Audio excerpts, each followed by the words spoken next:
bro again. Look, I almost forgot my intro, bro.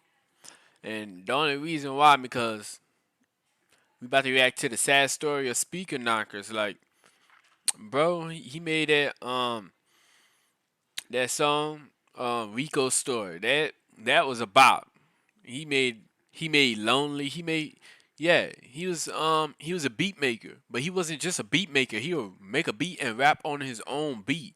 Like, you know how much talent that take to make a beat and rap on your own beat. I think that's how it went. But all I know, I think bro was a beat maker. That's all I knew. And I also knew that he died, but I never knew where he was from. I never knew these things because I'm not like a celebrity type of person. I don't look too far deep into stuff. The only why I'm doing it now because I'm a reactor and I be reacting to stuff. But yeah, he died, and I wonder like what happened. Like, bro was going to the top and stuff like that. Like, he was on the rise. Like, he was really starting to hit with labels and stuff like that. But let's see what was going on and what happened. Was one of the godfathers of internet rap. Speaker Knockers was one of the godfathers of internet rap and helped create the new wave of melodic hip hop. But right as he was about to take his career to the next level, he tragically passed away, and his exact cause of death is still a mystery to the fans. Since then, his music has inspired Oh, an I entire wanted to generation find of out. artists and That's why I created was the watching it. blueprint for modern rap. Speaker Knockers was born in New York and grew up in the Bronx. So he was in the Bronx? I thought bro was like somewhere about He Chicago or was always something. into music thanks to his dad, who was also rapping and making beats when he was a kid. But when Speaker Knockers was only 5 or 6 years old, his dad caught a case and ended up getting 10 years in prison. Not long after that, his mom moved the family to South Carolina to give him a better place to grow up and avoid ending up in the streets. Speaker Knockers started getting serious about music in high school and taught himself how to make beats. But he wasn't just an artist, he was also studying what music his friends were into and what was buzzing on the internet. Around that time, Soulja Boy had just blown up off his Crank That dance, and Speaker Knockers took a lot of influence from his style and marketing tactics. So, he wanted to find out how Soulja Boy created his sound and found out he used FL Studio to make beats. So he downloaded a cracked version and started getting to work. At first, he was just messing around and having fun with it. But the more he learned, the more he realized that music was what he wanted to do with his life. He started making beats every day after school and continued working on his production skills. But he also started making his own music too, It take a lot of commitment. See what I mean? He was making beats. I told y'all I knew that much about him. experimenting with autotune to create a whole new flow. He decided to drop out of high school to focus on music, which his mom didn't like. She even kicked him out of the house for a while, and he was forced to make it on his own. But deep down, Speaker Knockers knew he was onto something with the music and had to keep grinding. He tried getting a regular job, but knew working a 9 to 5 wasn't for him. So he put all his energy into making beats so he could find a way to support himself through music. He started dropping 3 to 5 beats per day online and even spent 2 straight summers sitting inside working on music. He was putting his tracks up on SoundClick, a website where rappers could search and find beats. He just kept grinding until he had hundreds of beats online, and when he made his first sale for $50, he invested it right back into buying better speakers. His dad got out of jail in 2010 and reunited with his sons. He even started helping Speaker Knockers work on his own music and showed him how to mix and master his tracks. With his dad's help, Speaker Knockers released his first mixtape, Flight Delayed, under the name Jamal Jr. He was still building a fan base, so the tape only got a few hundred plays when it first dropped. But even though his own music wasn't getting much traction, his career as a producer was starting to take off. Around that time, he changed his name to Speaker Knockers and created the DJ tag that he later He was became known recording for. himself do His this? first big break as a producer came in 2011 when Meek Mill rapped over one of his beats on his song Tony Montana from his Dream Chasers mixtape. That was a huge win because Meek Mill blew up and went mainstream right after that. And suddenly, everyone was looking for a Speaker Knockers beat. He went on to produce tracks for 2 Chainz, French Montana, Gucci Mane, Young Dang. Dolph, and many more. By the See time what I mean? It take one. That's why I'm telling y'all gotta keep trying, bro. Cause it take one little slip in the industry, and now you with them. Because by one person using that beat, everybody like, man, what this beat was from? That beat was crazy. That beat was different. That beat was hard. And now look at him.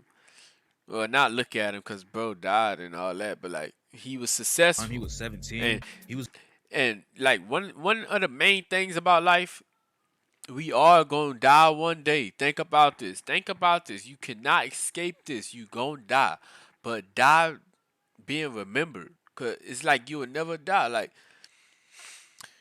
people like Whitney Houston and Michael Jackson, they dead, right? But they name still buzzing more than my name is right now. Like That's all I'm saying. Well, Michael Jackson, his name is buzzing for a different reason. Y'all know what I'm talking about, but He was yeah. already selling beats consistently, and according to one source, he made over $40,000 in 6 months. That was enough to help him get his own place and even buy his dream car, a black Camaro. But even though he Dang, was making major 40,000 moves do as a all that? producer, Speaker Knocker still had dreams of blowing up as a rapper. So he kept dropping his own music on the side and figured out creative ways to get people to pay attention. He watched Soulja Boy blow up with a viral dance move, so he started sending his music to popular dancers who had a buzz on the internet. Speaker Knockerz sent his music to a popular bop dancer from Chicago named Kimo, who started making videos dancing to his songs. He also started producing for other local Chicago artists like Boss Baca, which helped him build a large fan base in the city. He started going out to Chicago to perform, where he linked up with another popular Vine star and singer named Tony Romiti. Tony started making vines, dancing, and lip syncing to his music, which helped him blow up even more. They even collabed on a track called Scared Money and exposed his sound to a whole different audience. Speaker Knockers would capitalize on the buzz by dropping back-to-back mixtapes in 2013, Married to the Money and Finesse Father. He also started dropping videos that were running up crazy numbers. First, he dropped his breakout hit, Rico Story. Rico Story. But a few months That's what later, I in December remember. 2013, he dropped a track that would make him a superstar, Lonely.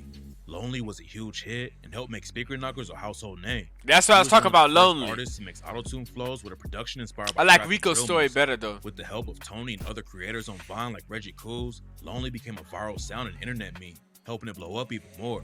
Speaker Knockers knew he was making great music. So that but white he didn't kid. realize he was about to change the sound of rap forever. Even though he was getting millions of views, he still wasn't signed to a major label. Instead, he wanted to stay independent and build his own brand. He set up his own indie label, Taliban's Entertainment, and released all his music independently through the internet. So, Speaker Knockers was well on his way to becoming a triple threat, a superstar rapper, producer, and a record executive. He said in an interview, That's what I'm saying, bro. Was trying to become a He demon. doesn't need a big name to get popular. So, he clearly had the vision and wouldn't let anyone stop him from reaching the top. His videos were consistently going viral, and by selling beats, he had a way to make money without signing to a major label. It seemed like Speaker Knockers was in the perfect I position never actually seen how Speaker Knockers look. Like I never to take really. over the music industry. But at the height of his fame, his life and career were suddenly cut short before he could reach his full potential. Although Speaker Knockers was finally starting to live his dreams, life wasn't always easy. The sudden overnight fame made some family members switch up and start acting different. It made it hard for him to trust people, which only got worse after he found out his girl was cheating on him. According to his friends and family, in the months before his death, Speaker Knockers seemed to be depressed and wasn't acting like himself. There were even rumors that he started abusing drugs to deal with the stress of becoming famous overnight. He still kept grinding and dropped the track Erica Kane in March 2014. It was another instant hit, but fans had no idea it would be the last song he would ever drop while he was alive. A few days after the song Dang. came out, rumors had started going around the internet that Speaker Knockers had gone missing and no one knew where he was. Fans knew it was serious after his I mom thought he was posted about it shot. on social media and confirmed that he'd been missing for days. She wrote on Facebook, "It's not like him not to communicate or come home for this long period of time. I pray that my son is okay." The day he went missing, he had dinner with his family for his dad's birthday. He dropped his dad and brother off at home and told him he would be right back because he left something important. But he never came back, and no one ever heard from him again. The next morning, he had studio time booked and a business meeting lined up and didn't show up for either. So his family knew something wasn't right. No one could get in contact with him, and his family started to get worried. Eventually, they called the cops, who went to his home in South Carolina to look for clues. When they knocked on the door, no one answered, so they forced their way in. When they searched the house, they found Speaker Knockers dead in the garage, right next to his black Camaro. Wow. News shocked the world because he was only 19 at the time of his death and had his whole life ahead of him. So how he Even though his family died? confirmed the tragic news, they didn't reveal much information about how he died or what happened leading up to his passing. So, theories began going around the internet to explain what might have happened. Some said it was the result of an overdose due to his addiction to lean. Others say it was a suicide and he died from carbon monoxide poisoning after leaving his car running in the garage. The coroner later confirmed that there were no signs of foul play, and his official cause of death was a heart attack. 19-year-olds don't usually die of a heart attack unless there are drugs involved. Lean is known to slow your heart rate, which is where the rumors of an overdose came from. But the coroner also confirmed that he had no drugs in his system at the time of his death, and it was the result of natural causes. His family has also been very quiet about what really That happened is to Speaker Knockers. crazy. They've been clear that it was not drug related, and most of the rumors are complete cap. On the ninth anniversary of his death, his mom, Misha Wilson, aka Mama Knockerz, appeared on the Drea O show Mama where she talked Knockers. about her son's death. She need to change that name, bro. She need to change that name. Mama Knockers, bro. Wilson, Come on. aka Mama Knockerz, appeared on the Drea O show where she talked about her She son's pretty as death hell, and though. legacy in music. Let me see. Knockerz appeared on the Drea O show where she talks about her son's Yeah, death she alright and for her legacy in music. age. She said, reading some of the things that people say. It's like whatever they put out on the media, in the media, that people believe it. And then when I see some of the things that they say, it's not true at all. Like 95% of the things that they say is not true. My son did not die of any type of drug substance or anything like that. And he did not have a heart attack. But I just, want to clear that up, that that's not what happened to him. but even though it was a tragic situation, there was still a silver lining. Because he stayed independent and never sold his masters, his family gets 100% of the profits from his music catalog. At the time of his passing, he had about 49 tracks available online, and his family continued to drop his unreleased music. They premiered a video for Erica Kane a few months after his death, and his final mixtape, Married to Money 2, came out later the same year. Speaker Knockerz was only active in the rap I might game go for a few listen years, to that. but the music he dropped inspired a whole new wave of artists. His melody-driven rap style wasn't mainstream when he was alive, but since then, many popular artists have blown up using a similar sound and credit Speaker Knockerz as a major inspiration. A few months after his death, Kodak Black released a remix of Lonely called Off of 14. Kodak blew up not long after that, and in the next few years, more and more artists would give Speaker Knockerz the flowers he deserved. When A Boogie with the Hoodie first came out, many people compared his sound to Speaker Knockerz.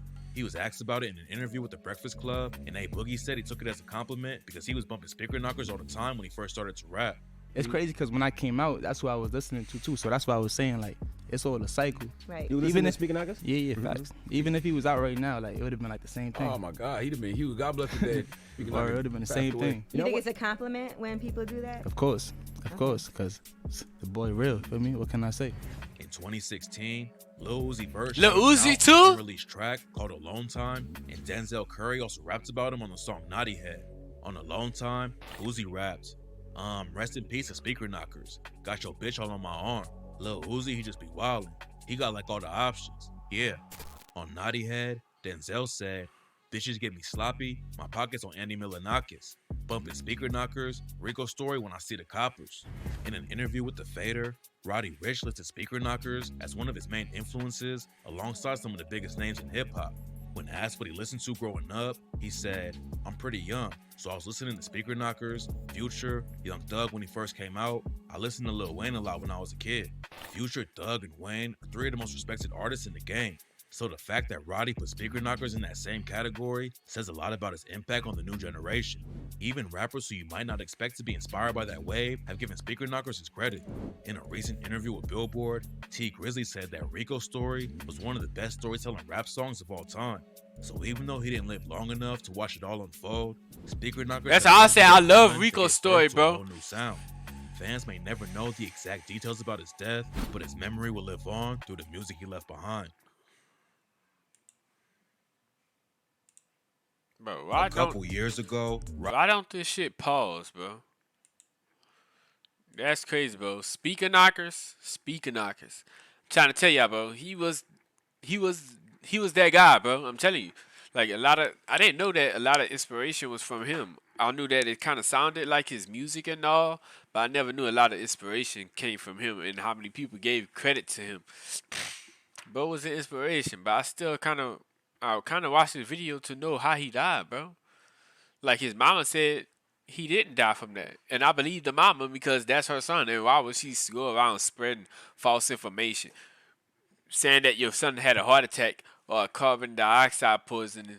That'd have been better than saying your son got shot in this thing. So she could have just lied and went with that, but no, she actually saying no, that's not what happened. So I think some foul play was going on. That's what I think. And the cops being lazy like how they is, they don't care because he was a rapper and this, that, and the other thing. They don't care.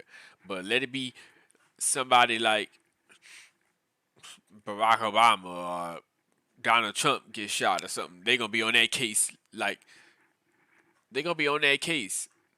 crazy, bro. I'm just saying that's how cops is.